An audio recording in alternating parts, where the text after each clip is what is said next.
राम राम भाइयों। बेटा today we are discussing about osmosis. Osmosis क्या होता है एक बार इस डायग्राम को समझो। आपके पास दो कंटेनर है, एक के अंदर सॉल्वेंट है, दूसरे के अंदर सॉल्यूशन है। बीच में एक दीवार दिख रही है आपको, एक वॉल दिख रही है। इस वॉल को बेटा हम बोलते हैं SPM means semi permeable membrane. ये वॉल क्या करेगी? सेमी परमेबल का मतलब है ये कुछ ही पार्टिकल्स को अलाउ करेगी अपने अंदर से पास होने के लिए। अब देखो ऑस्मोसिस क्या होता है। ऑस्मोसिस एक प्रोसेस है जिसमें आपका जो सॉल्वेंट होता है वो सॉल्यूशन की तरफ क्या करने लगता है? मूव करने लगता है। आपका जो सॉल्यूशन है वो आपका जो सॉल्वेंट है वो सॉल्यूशन की तरफ क्या करने लगेगा?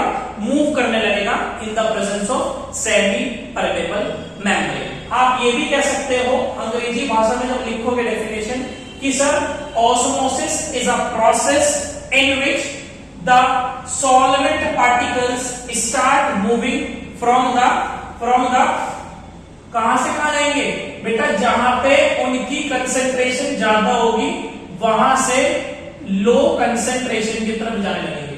मैं सॉल्यूट की कंसेंट्रेशन की बात नहीं कर रहा, मैं किसकी कंसेंट्रेशन की बात कर रहा हूं? सॉल्वेंट की कंसेंट्रेशन की। जहां सॉल्वेंट की कंसेंट्रेशन ज्यादा होगी वहां से जहां पे सॉल्वेंट की कंसेंट्रेशन कम होगी उधर की तरफ सॉल्वेंट के पार्टिकल्स मूव करने लगेंगे। इसी प्रोसेस को हम बोलते हैं ऑस्मोसिस।